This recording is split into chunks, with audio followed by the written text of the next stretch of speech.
Baik, bismillahirrahmanirrahim. Di sini saya akan menjelaskan mengenai salah satu contoh daripada statistika dan probabilitas, khususnya pada bagian distribusi normal. Langsung saja kita masuk di contoh soalnya. Di sini ada sebuah soal dan jika diterjemahkan kurang lebih artinya seperti ini. Kapasitas dari sebuah pondasi yang berada di bawah suatu kolom dimodelkan dengan distribusi normal dengan rata-rata pembebanan sebesar 300 kip ya, dan COV atau coefficient of variance itu sebesar 20%. Kemudian kolom atau pondasi tersebut dibebani dengan beban mati sebesar 100 kip dan juga beban hidup sebesar 150 kip.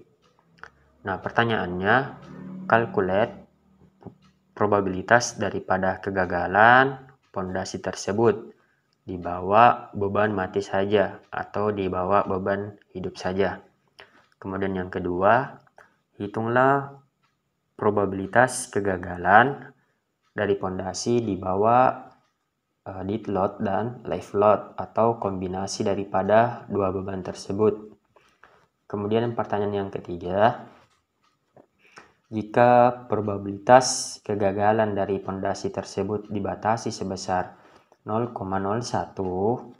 dan jika dead load-nya itu dibuat tetap 100 kip ya atau tidak berubah, berapa maksimum dari live load atau beban hidup yang bisa diterapkan di pondasi tersebut.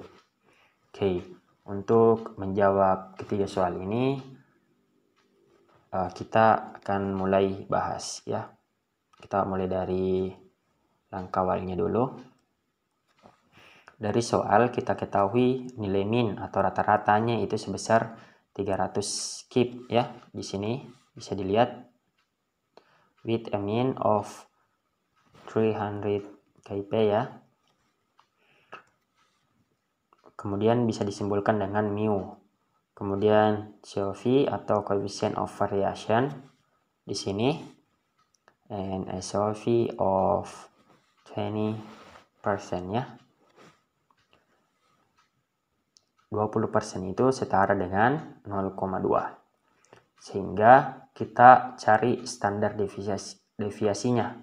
Nah, rumus untuk mencari standar deviasi atau disimbolkan sigma itu adalah COV dikali dengan rata-rata atau mu. Sehingga 0,2 dikali 300. Hasilnya 60 kip. Oke, di sini juga ada grafik daripada distribusi normal di mana min-nya itu 300 kip dan perlu diketahui bahwa nilai di bawah grafik ini itu jika dijumlahkan 1. Sehingga karena ini simetris, jika dibagi 2 jika dibagi 2 maka di sisi sebelah kiri itu nilainya 0,5 dan di sisi sebelah kanan itu nilainya juga 0,5. Oke. Kita lihat soal pertama bagian A, yaitu calculate the probability of failure of the foundation under dead load only. Jadi kita diminta untuk menentukan probabilitas kegagalan dari pondasi di bawah pembebanan mati saja. Oke, di soal kita tahu bahwa beban mati itu nilainya 100 kip. Kita simbolkan X. Nah, sehingga probability of failure berdasarkan distribusi normal bisa kita cari dengan rumus sebagai berikut ya. Bisa dilihat Z kurang lebih kemudian X dikurangi dengan rata-rata dibagi standar deviasi. Tentu jika berdasarkan rumus kita perlu mencari tahu nilai Z. Nah, nilai Z itu dicari dengan rumus X dikurang mu dibagi standar deviasi. X-nya itu adalah pembebanannya, ini 100. Kemudian dikurangi dengan mu tadi itu 300. dan standar deviasi itu adalah 60. Mu itu rata-rata ya. Sehingga jika 100 dikurang 300 dibagi 60 hasilnya minus 3,33. Ini adalah nilai Z-nya. Nah, nilai Z ini bisa kita masukkan di grafik berikut. Jika kita masukkan di grafik, nilainya itu kisaran di sini, 3,33. Nah, yang dicari itu kan probabilitas kegagalan. Artinya kita cari di bagian di sini. Di bagian di sini yang kita cari. Nah, untuk mencari di bagian sini, bisa kita cari dengan cara mengurangkan di bagian di sini dengan 0,5. Oke, seperti di awal tadi bahwa sebagian grafik itu nilainya 0,5. Sehingga jika bagian di sini ditambah dengan bagian di sini itu hasilnya akan 0,5. Oke, untuk mencari luasan di bagian di sini itu kita bisa menggunakan tabel standar distribusi normal. Misalnya nilai Z-nya yang kita ketahui adalah minus 3,33. Kita bisa lihat tabel saja untuk mengetahui luasannya. Kita klik tabelnya. Ini dia tabel dengan nilai minus 3,33. Cara baca grafiknya seperti ini. Karena minus 3,33 jadi kita cari 3,3. Ini 3,3 ditambah 0,03. Ya, 0,03. Turun sampai di sini. Oke, bisa dimengerti ya. Jadi nilainya 0,4996. Oke, 0,4996. Sehingga luasan di sebelah sini itu adalah 0,4996. Nah, perlu kita ketahui bahwa probabilitas kegagalan itu ada di bagian sini. Sehingga untuk mencari di bagian ini, tinggal kita kurangkan 0,5 dikurangi 0,4996. Hasilnya 0,0004. Jadi probabilitas kegagalan dari pondasi di bawah beban mati saja itu sebesar 0,0004. Oke, bisa dimengerti ya. Lanjut nomor 2. Calculate the probability of failure of the foundation under the combined action of dead and live loads. Jadi ini sebenarnya sama saja seperti yang tadi, hanya saja dead load-nya itu ditambah dengan live load, sehingga 100 ditambah 150 hasilnya 250. Jadi X yang kita gunakan itu 250. Rumusnya sama saja seperti ini. Kita cari nilai Z-nya dengan cara X dikurangi dengan rata-rata dibagi standar deviasi. X-nya yang kita pakai sekarang adalah 250, rata-ratanya sama saja 300, kemudian standar deviasinya juga sama saja 60. Sehingga hasilnya adalah minus 0,83. Sehingga kalau kita lihat grafiknya, minus 0,83 itu ada di sebelah sini. Nah, nilai probabilitas kegagalannya itu pasti di bagian sini. Pasti di bagian sini.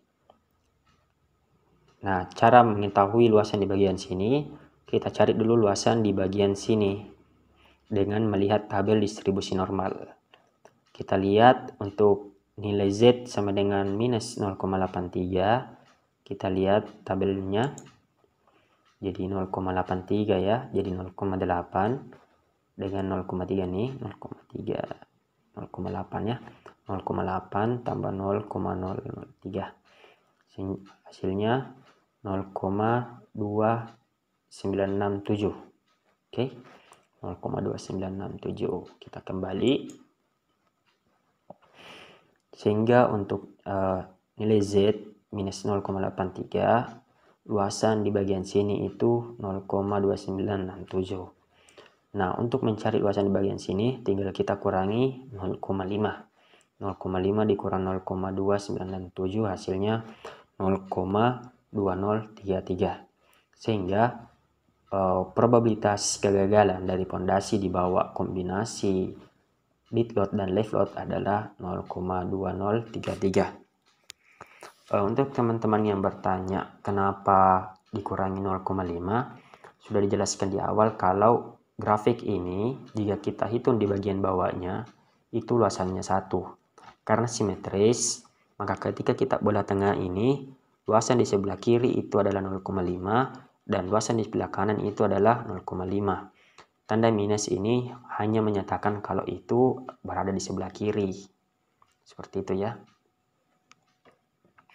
Oke, kita lanjut di soal nomor 3 terakhir. If the probability of failure of the foundation needs to be limited to 0,001, kemudian dead load-nya dibuat tetap atau tidak berubah sebesar 100 kip. Ditanyakan berapa live load maksimum yang bisa diterapkan ke fondasi. Nah, sekarang kita tahu probabilitasnya. Tadi probabilitasnya yang ditanyakan. Kemudian kita bisa kerjakan soal ini dengan memisalkan live load kita misalkan L saja. Jadi nilai X itu adalah dead load yang nilainya 100 ditambah live load yang kita misalkan L, sehingga 100 tambah L. Rumus daripada distribusi normal adalah sebagai berikut. Sama seperti tadi ya, tidak berubah. Kemudian kita ganti nilai Z-nya, Z, nilai X-nya 100 tambah L, sudah kita misalkan. Kemudian rata-ratanya tetap 300, standar deviasinya tetap 60. Kemudian nilai probabilitasnya sudah kita ketahui 0,01. Nah, karena nilai probabilitasnya kita ketahui 0,01, bisa kita lihat tabel saja. Jadi kita lihat tabel, misalnya ada di sini ya, ada di sini. Jadi di bagian sini itu adalah 0,01. Otomatis bagian di sini itu bisa kita cari ya. Bagian sini yang kita cari itu dengan cara 0,5 dikurangi 0,01 sama dengan 0,4990. Oke. Bagian sini kita sudah tahu 0,4990. Setelah kita tahu luasan di bagian di sini, kita bisa cari nilai Z-score-nya. Nah, bisa kita lihat nilai Z-score-nya berapa. Dengan cara kita lihat tabel. Jadi kita lihat tabel yang menyatakan nilai 4990. Kita lihat tabel. Nah, berdasarkan tabel ada 3 set yang menyatakan 0,4990. Ini ada 3, yaitu 3,08,